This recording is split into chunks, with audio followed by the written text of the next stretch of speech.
Um, it started with my Croatian immigrant grandfather. Grandpa was very, very happy that he was an American citizen, and so was Grandma. And in those days, if you married a citizen, you didn't have to take the test. So Grandma married Grandpa after he became a citizen. So she was an automatic citizen of the country. And of course, all the children, my aunts and uncles, my dad, were born in this country. But once Grandpa learned to speak, read, and write English, he read a lot about the American Indian history. And he was appalled at the way they were treated, with cheating that went on and the stealing of their lands and what they had as their own, and especially the cheating with the treaties and whatever. And a good friend of mine who was an ethnohistorian at University of Michigan said that pretty much the whole of Mount Pleasant belonged to them at one time, every single acre. So, and one of the reasons, I'll explain how so many of them lost that.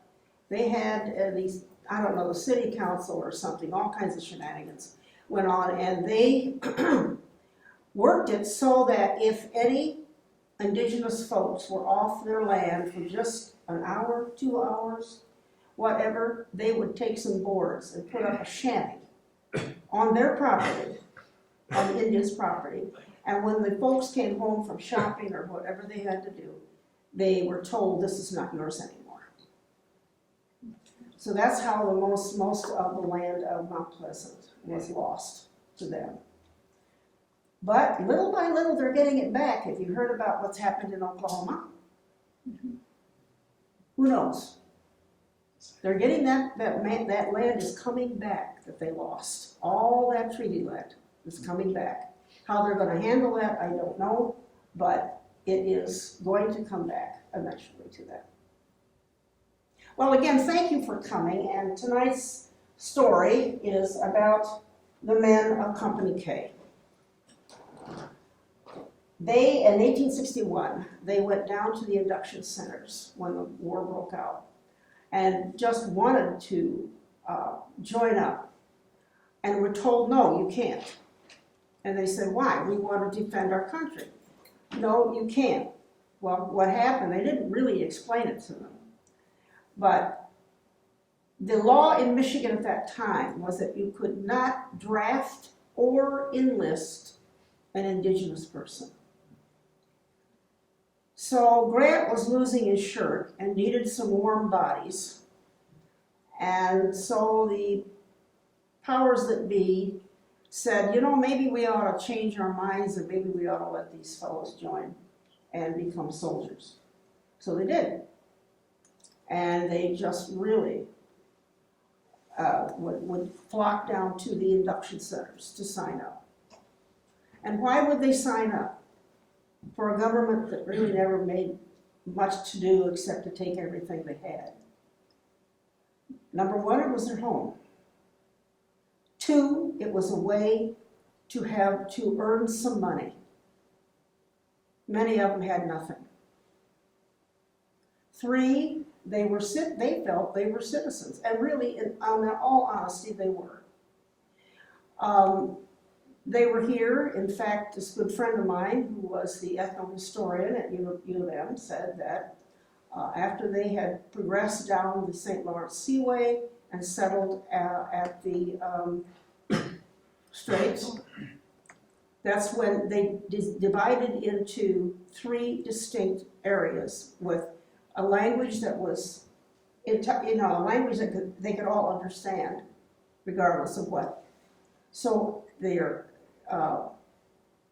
Ojibwa, or Chippewa, Odawa, and Potawatomi comes the word pu, they wanted to blow upon a fire. The 3 tribal groups were called the Brothers of the Three Fires. And the Ojibwa were in charge of making sure at any meeting or any festival or whatever that all religious functions were taken care of properly. The second brother, Odawa, was in charge of starting the ceremonial fires, tending the fires, and making sure that they were extinguished before they left the grounds. And the Pudawarami, or the Parawarami, actually, I'm sorry, Odawa means to trade. They were the traders. They were the traders and saw to it that business was going along on that area. And then it was the Pudawarami, the Parawaramis, who extinguished the fires after the camp was over. And they've always, to my knowledge, they've always, and what they tell me, what my Parawarami friends tell me, that that was their function. So why did I write the book? I had an interest in American Indian culture since I was 10 years old. And my grandfather had such a feeling for them and how cheated they were that he asked me to do something for him. And I said, anything, Grandpa, what? He says, I want you to do something for the American Indians because they were cheated and shoved to the side. So years and years later, after George and I were out of grad school and our children were half raised, I decided this is the time I'm going to do this. So a good friend of mine who was working with the Ojibwa of Mount Pleasant actually said, come on over, I'm going to introduce you to some folks over here. And so she did. And immediately the elders and I just kind of connected. I said, this is what I want to do. Would you agree to help me? How do you feel about it? And they said, yes, I want you to do that. So I had many a cups of coffee at their kitchen tables. They would come over and bring their craft to me, and in fact, Louis Pontiac. Does anyone remember Louis Pontiac? Okay. He's one of the direct descendants of Chief Pontiac, and he was a fantastic artisan with beads. He called me one day and he said, I have a necklace here I want you to look at. And I said, sure, I'll come over. He said, no, I'll come. Put the coffee pot on. I said, okay. So he came over, and we sat and we talked about beliefs and all that sort of thing. And he gave me a beaded necklace that is one of my favorites. In fact, it is my favorite. And he has now walked on like all the other elders I had the pleasure of visiting with. So that gets me into that, and then another friend introduced me to a gal in Oscoda, who's Chippewa, and she made beautiful things too. So you have all this interaction here. And I decided that at that time in Midland, there was a class that was offered to the children about the American Indian history. And someone gave my name to one of the teachers, and they called me, that person called me, and I said, sure, I'd be glad to talk to them. Well, then what I did is I invited my indigenous friends over. I said, I want you to teach this class. And when you're not here, what I learned from you, I will teach the class. And so they did, and we had powwows in the school gym. They brought their crafts with them. They told their stories. Wonderful, wonderful people. But have all walked on. And so those memories are really, really very much in here, but mostly in here.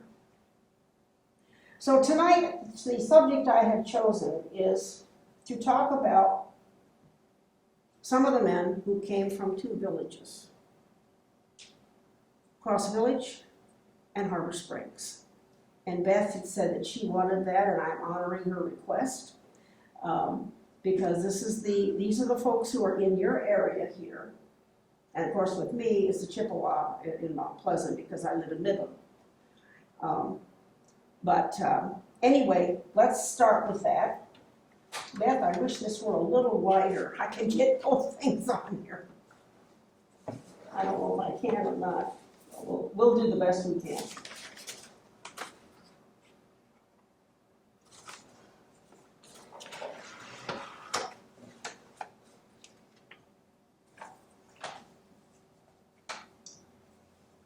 Now you know why I wrote the book.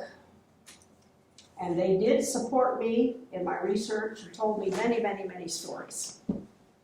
In fact, one of the ladies was a descendant of Chief White Pigeon. Have you ever heard of Chief White Pigeon? She was Potawatomi. All right, well, the Potawatomi were kind of on the warpath down near Chicago. And White Pigeon felt that he had many friends among the white people who were coming in and settling, and he wanted to warn them. And what he was called was the American Marathon Runner. Do you remember the Greek marathon runner who ran and ran and ran for 26 miles and then delivered his message and died? That's essentially what happened to White Pigeon. He ran from village to village of white people and told them, you must leave. You must leave. And so he saved a lot of lives, and he was honored for that. In White Pigeon, Michigan, for example, I think there is a stone or something out there that has his name on it. And Lena Strong was a dear, dear friend of mine, and she was a direct descendant, and she had lots and lots of stories about White Pigeon.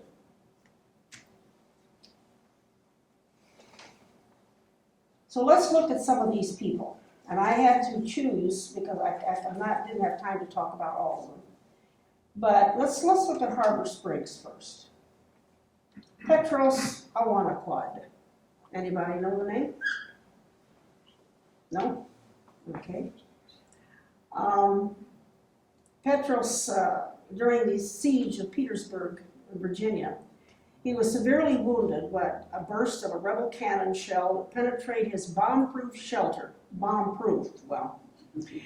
just behind the breastworks.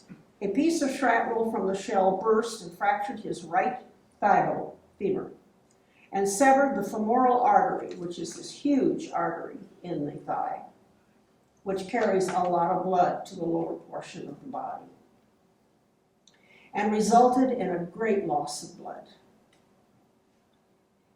He was taken to a first aid station where a tourniquet was applied to his leg, to his thigh, and then to a field hospital where he was given whiskey for shock and an opium pill for pain.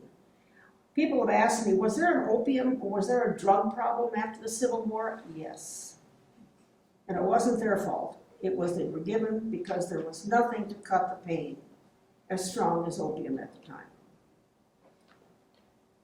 Afterwards, he was transported by ambulance to a division field hospital and given chloroform, and his leg was amputated near the hip.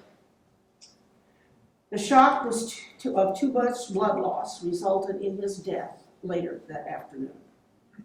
Petros was the last soldier from Company K to die in wartime hostilities. Do you want to get this now? Do you want to show this? There's a list. Okay, all right. Okay, Lieutenant G Graveret Jr. Do any of these names ring a bell with you? None. Oh, that's all right.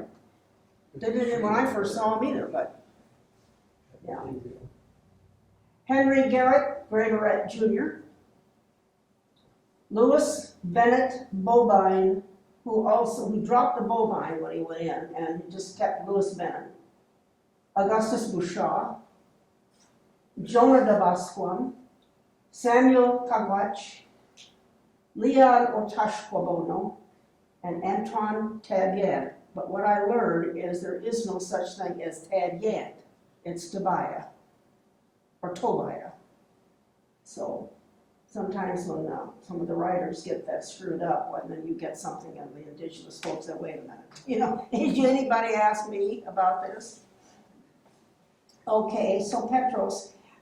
Then came First Sergeant Henry Garrett Graveret Jr. from a long line of very well-known people, the Graverets. You will see in a lot of print material that the Graverets supposedly came from Germany. No, they did not. They were Dutch. And the Henry G. Graveret Jr. was a son of Henry Sr., who was a silversmith. and an Indian trader who immigrated from the Netherlands. He was coming over for trade with the Indian folks. Henry Sr. was a private in the 17th U.S. Infantry in the War of 1812 and sustained a wound to his right hip during the Battle of Brownstown, Michigan Territory. He learned to speak the Anishinaabe language fluently and was appointed Indian interpreter by Territorial Governor Lewis Cass on September 1st, 1814. Okay, so we come to his son, First Sergeant Henry Garrett Graveret Jr. And Henry Garrett Jr. was the son of Henry Sr., a silversmith and Indian trader, as I said, who immigrated from the Netherlands. Henry Sr. was a private in the 17th U.S. Infantry in the War of 1812, and as I said, he suffered an injury to his thigh. When first sergeant in the Battle of Spotsylvania on May 12, 1864, Henry was killed instantly by a gunshot wound to the head. Sometime later, it was discerned that the sergeant had actually died from an artillery shell burst, not a gunshot. He was buried in the Fredericksburg National Battlefield Cemetery, and a memorial stone for the first sergeant was placed next to his gravestone of his son, Second Lieutenant Garrett A. Graveret, in St. Anne's Cemetery on Mackinac Island. Have you been there? You know that. Okay, you know the father and son are. Actually, it's a memorial stone for Henry because George and I took the picture of the actual burial stone of Henry in the Spotsylvania, Petersburg. Spotsylvania Cemetery. Yeah, it was Spotsylvania, yeah, it was it's Spotsylvania, and his memorial stone is with Garrett in Mackinac Island. How many of you said that you'd seen that? Had you been to St. Anne's Cemetery? Oh, yeah. We've been to the cemetery. I don't know that we saw the stone. You should look it up. The stones are quite nice for him. Okay. A memorial stone for the first sergeant, buried in St. Anne's Cemetery on Mackinac Island. Now his son, Second Lieutenant Garrett A. Graveret, sent a letter to his mom to explain. And I've written one thing that goes through every single letter that I have in this book, is their love for their mothers and how close they were to their moms. Yeah, their dads too, but their mothers, because they knew their moms would worry so much about them.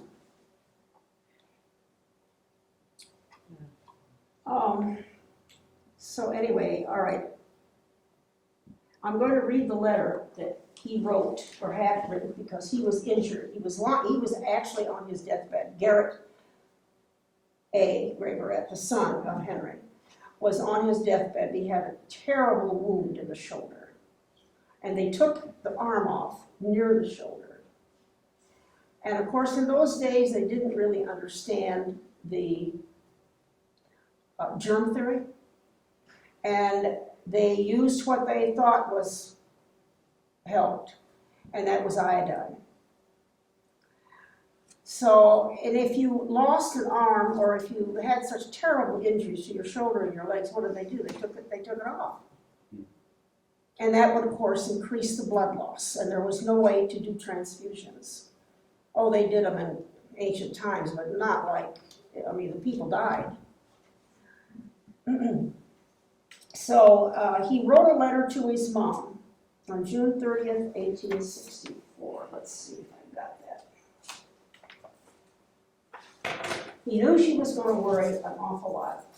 And let's see. Excuse me. You'll have to forgive me. I have a lot of paper up here.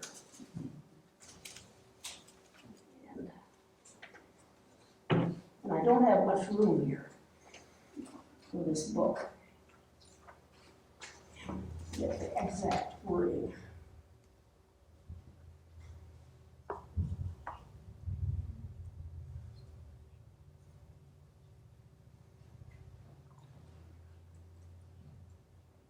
Don't fall asleep.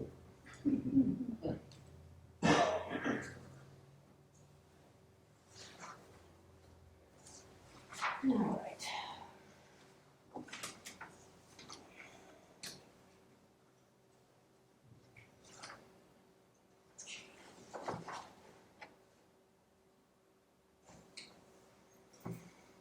Washington, D.C., June 22nd, 1864. Dear mother and sister, Sister Rosine, they were very close. On Friday last evening, the first charge on the enemy's works near Petersburg, Virginia. I was wounded in the left arm by a Minié ball, and the arm had to be amputated below the shoulder, which was done that evening. I think I shall be discharged before long and come home if my arm does well. The doctor thinks it will do well. Well, the doctors were more positive because that would help a fellow, keep up his spirits. I've had no opportunity to write about Father's death. He was informed while on the battlefield of Henry's death, and he took a tin pie plate and followed the messenger to where Henry's body lay, and he dug a hole. And they dug and dug until they got one big enough to put Henry in. And then they covered it up. And then, of course, that's where he stayed. I have no opportunity to write Father's death, but don't be discouraged about me. Mother's kind teachings and prayers, all I have to keep me up. I have thought of them a great deal, and I feel determined to become a Christian, if possible. Sophie was very, very devout. And Garrett care less. And of course his father could care less too. But it was hard on Sophie, very much so. This fighting for my country is all right. It has brought me to my senses. I expressed from Warrenton Junction, means he sent a letter, sent early in May, $400 to the Honorable D.C. Leach to be given to him and then to Mother, the money he was sending home. This is the enclosed amount in the letter Mr. Leach is given to Leach, and give the letter into the hands of our paymaster, who promised to have it expressed from Washington. Now I know if you have received it. I want to know. Please write me immediately. Address the letter to me at Armory Square Hospital, Ward Q, Bed 45, Washington, D.C. A letter from you will do me good. Don't be uneasy. And shortly after he had written the letter, Garrett's condition deteriorated and his pain grew more worse, terribly intense. And after lingering for 10 days, he died at 4 p.m. on June 30th, 1864. And his, the whole business that went on with his wound and whatever, a priest came in daily to tend to him, to give him words of peace and comfort. But he, a letter written by the chief, head doctor, that written to Sophie, detailed in a way how much he suffered, which was probably not the thing to do, but he did.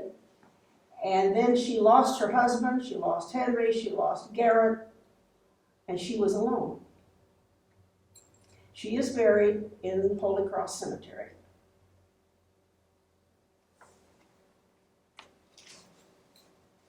Before they shipped him home, they sent him to,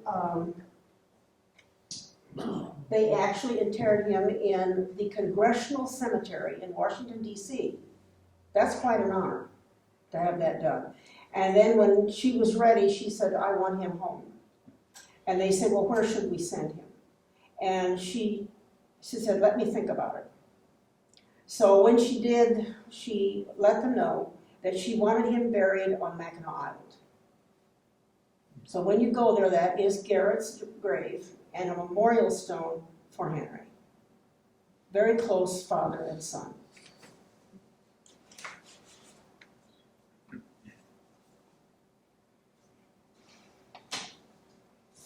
Then there's another one called Leon Otash Gabon. He was born in Canada, and as a young adult, he came to Michigan to live, and also to enlist in Company K. You'd be surprised. We had two Oneida from New York, Oneida tribe from New York, who came to enlist in Company K. And this is what I thought was quite surprising, but actually no, because they were indigenous people, they had a right, they had a desire to do this and to be with their people and to show that they were good people, good citizens. They were fighting, and you know, another reason why they fought was they were scared to death of the South. If they made slaves of the blacks, they're going to make slaves of us. And so it was really an impetus to join and help turn the tide of war. Okay, now let's touch upon the men of Cross Village. Private Joseph Jawanasi Ashkanak. Now he was known as Jawanashi at home, but he chose, many of the men chose what they called their warrior names when they enlisted in the service. So Ashkanak was what was on the enlistment record. And believe me, there were several cases, if the men decided they'd use another name and didn't inform, when the wife applied, sorry, we don't find him on the list. And that really did hurt many of the families. That's an application for a pension. And the application for the pension. Yeah. So, you know, it was, there's several instances, but not all that many. I mean, they usually, the leaders usually knew what their real names were, too. Amabel Kitchabatis, also known as Amabel John the Baptist, which was his proper name. Kitchi is large, Baptiste, Baptist, and he was known as Big John the Baptist. He was captured at the Battle of the Crater on July 30th in 1864 before the besieged city of Petersburg, Virginia. The rebels sent him to Danville Prison on a cattle car. After he arrived at the prison, he was confined in a converted tobacco warehouse. Amabel died of bronchitis, and following his death, his body was taken to, now this is the way they did that in the prison camp. Once they died, they went to a dead house where they were tagged. A wooden post or something like that was carved with his name in it and his number, so that when it came time to bury them in the National Cemetery, they knew who it was. Amabel died of bronchitis, as I said, and his body was taken to the dead house. Then he was taken to the prison cemetery where he was laid in a long trench covered with dirt, and the marker was put on his grave. Now, here's a man who yearns for his family. His wife doesn't know where he is. Let's see. And I'll read that letter to you.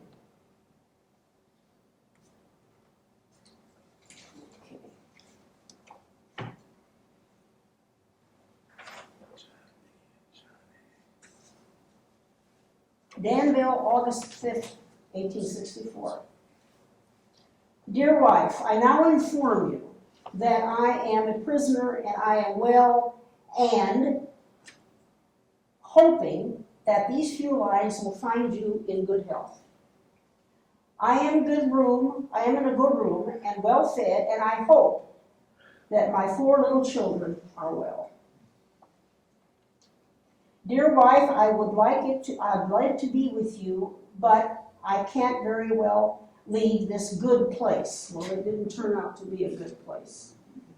I was captured and they put me in this cell. Direct your letter to Danville, number 3 building, number 1 floor. Charles, and Amabo John. Well, a man by the name of Charles Dupuy from Michigan wrote the letter for him. He dictated the letter to Charles, and Charles then sent it, and that's why he put the name Charles, so that she would know that that was the fellow who wrote the letter for him. And of course, he did die. Very, very sick. Now, this interesting thing about Amabo, which means lovable from the Latin, he disappeared. What happened? Somehow something didn't happen that should have. And the wife did not get a letter. Never received a letter back from him. And she said, I know he's a good man, and I know he's a good husband and father, and if he were okay, he would have written me. And he wasn't. Very sick.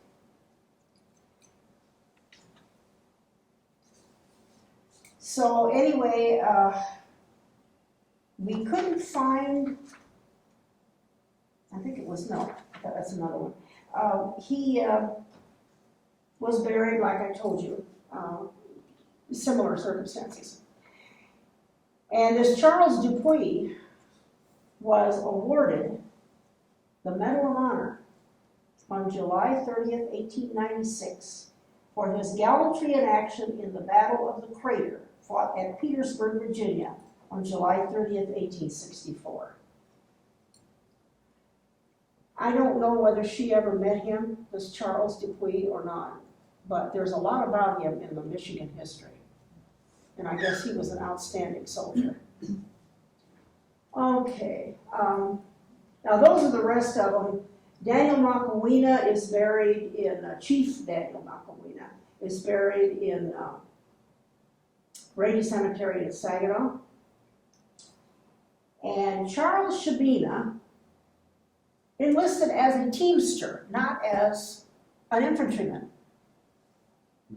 He had probably actually ingratiated himself, and he didn't want to march. That was what he said. He didn't want to march. So he thought, you know, I can drive a team and a wagon. I've got a lot of experience there. So I'd like to enlist as a teamster, and he did. Every company had one teamster. And the teamster, my gosh, George and I went over this when we were coming down up here. He had to carry the food for the horses, carry food for the soldiers, carry all the cooking pots, all of the equipment that they might need to help. You know, he had to also be a veterinarian for his mules. I think they were mules, and they were drawn by. Does anybody really know for sure? I think they needed the horses for cavalry. I think they were probably using mules. All of this stuff, I don't know how much stuff was in that wagon, but then he had to take care of it, and also he had to make sure that his wagon was in good shape, because if he had a broken wheel, he had to fix it. So being a wagoner was not a very easy job, but he did, and he served well. Okay. The Showman Boys. I didn't choose them because I had so many others. But the Showmans were very well known here. It comes from, you know what showman comes from? What is the Indian word for Jew?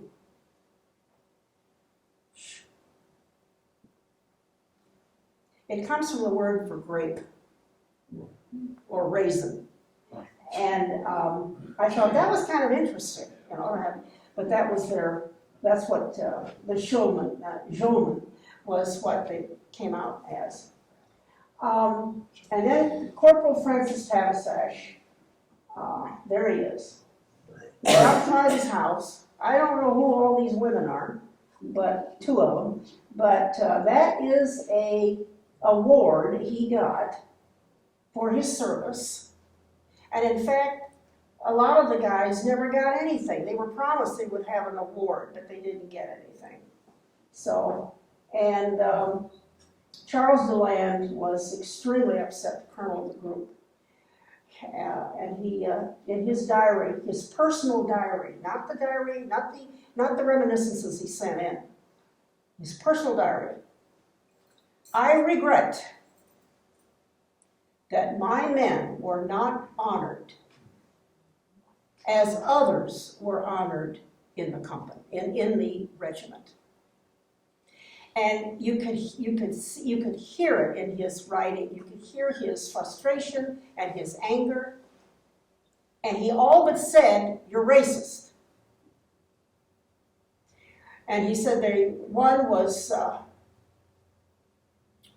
honored by being nominated 3 times for the Medal of Honor, but never got it. And right now I have some friends working on that to see if there's some way that he can be posthumously granted that Medal of Honor. He was in the terrible Battle of the Crater. And he came out with a lot of accolades from his men and from his leaders and whatever else.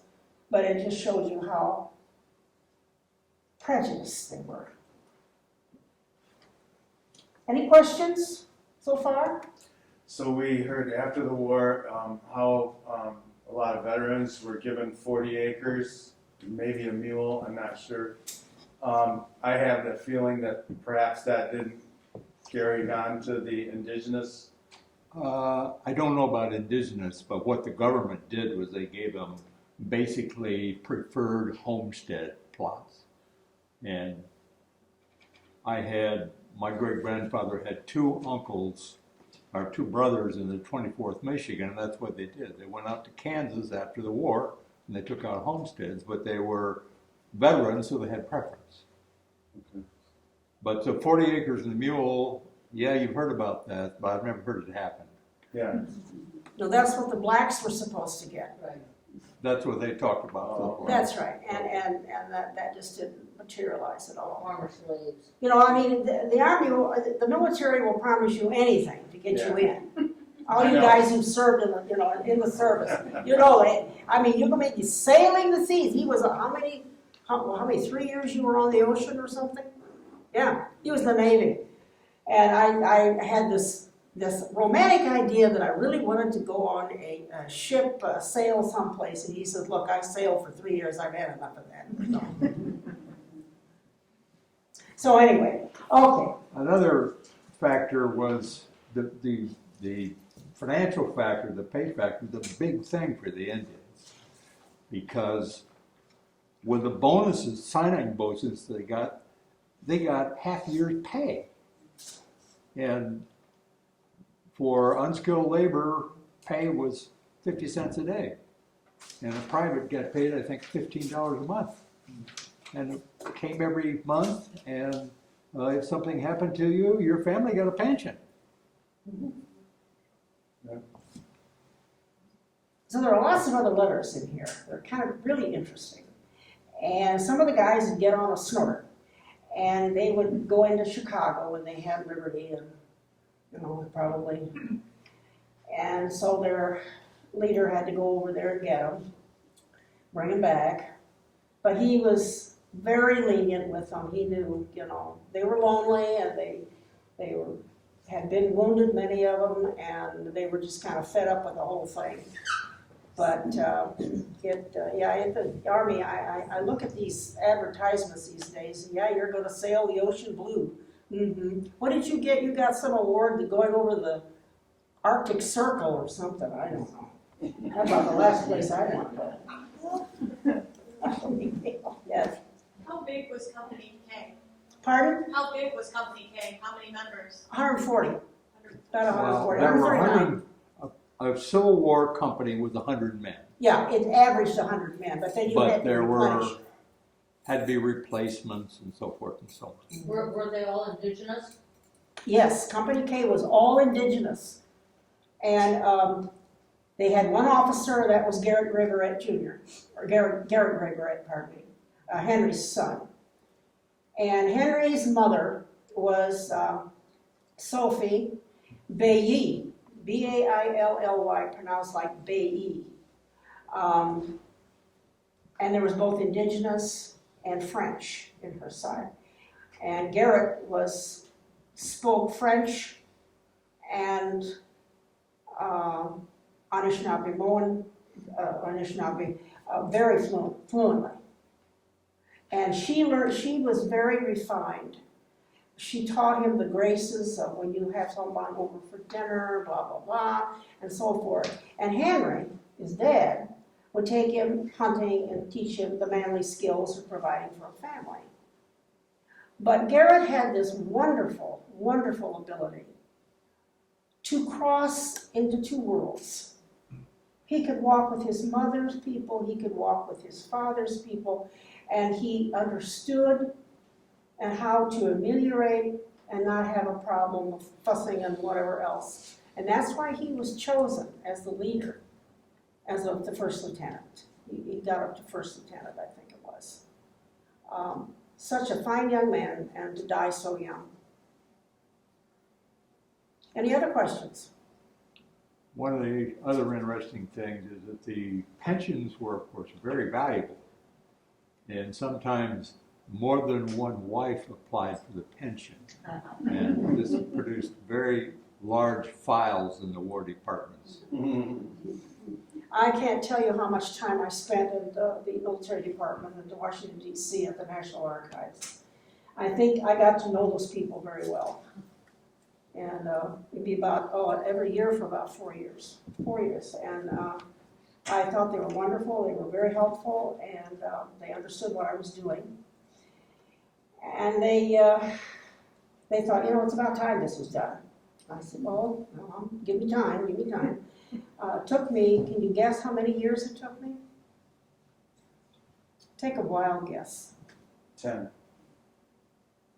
Anybody else? 26.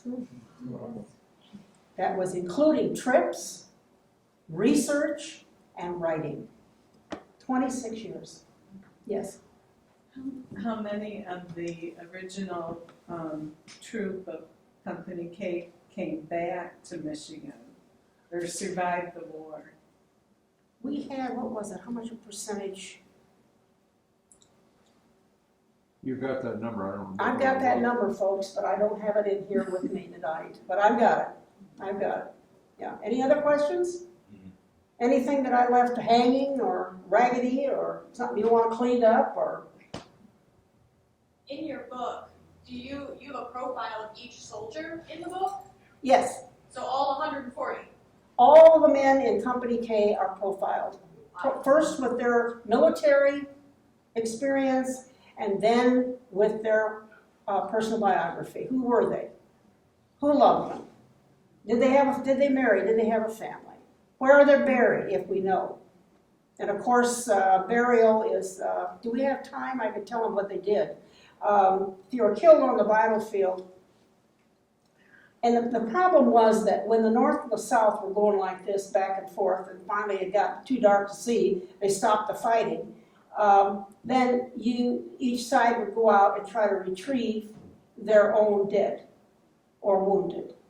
And you could find the Union on the South side, the South on the Union side, and they would wrap them in a blanket and dig a hole and put them in that hole and try to put up, if they could find any piece of wood anywhere, they would carve something in there that would identify them so they could come back after the war. But there were those people wanted, so much wood was destroyed, so much of the woods was burned up in the terrible battles we had, that there wasn't much wood available for home fires to cook dinner. And so the people would go and scavenge the areas where they'd see these little markers. And so we don't know. We don't know who was there and if it was north or south or what. And every year they're finding both, north and south. Somebody digs up, the dogs dig up something or whatever, and they can finally get to identify maybe. And of course a lot of that is also DNA now, really. And of course they've already, you probably know, that they have identified the unknown soldier. of World War One. Any other questions? There's something I was thinking of, I'm going to say. Oh, no. One person was really upset at me because she had read in the book that so-and-so was his father, this person's father. And that's not right. I said, well, you have to remember I had to get into the U.S. military records. Now, whatever, and I said, each one of these men, to get their pension, had to verify, I am so-and-so, my father and mother were so-and-so. And the judge took that as true. But what if it wasn't? What if it weren't true? And somebody else came along and said, no, that's not his father. So-and-so is his father. And I had to deal with that. And so I thought, well, give me a little space, folks. You know, I'm looking at the accepted federal records. And I have to deal with that. But their tribal records can be different. The tribal records And can of be course, different. the other part of it is that some of it gets into who's an enrolled member. Yeah, and who knows, and all of this sort of stuff. And this is what happens with genealogy. I'm a genealogist too. And you get in there and you've heard these family stories for years and years and years, and then you find out, I don't think so. Somebody else. So who are you going to throttle on that one? It's just amazing what it is. And it's, you know. So I always say, well, we assume. He swore he had to be in front of the judge with his hand up. Do you swear that what you're going to tell me as a judge is the truth? Now, I wonder if he decided, you know, I didn't like that guy anyway. And he's got money and I don't have any. I mean, all of our people are, all of us are, there's some people like that everywhere. And maybe this happened, I don't know. But it's been a trip, believe me, to get this book done. And I have a friend whose ancestor fought with the South Carolina Palmetto Group, died in the Wool Rebel, and he sent me his book and I sent him a copy of mine. And he said, you know, he wrote back to thank me and I thanked him. And he said, every morning I get up, I have my coffee, and I race downstairs and I grab your book and I just choose a page and read a story. And that's what they are. They're stories. And I think some of them are pretty darn interesting, really. Some of them are terribly tragic. Others, the guys came home. Some came home with no wounds at all, nothing. One of them turned into a Methodist or an Episcopal minister. Yeah. Had a pretty good life. But at the beginning of the war, the American situation of medicine was pretty bad. And Jonathan Letterman came in and really turned that medical department upside down and did a fantastic job.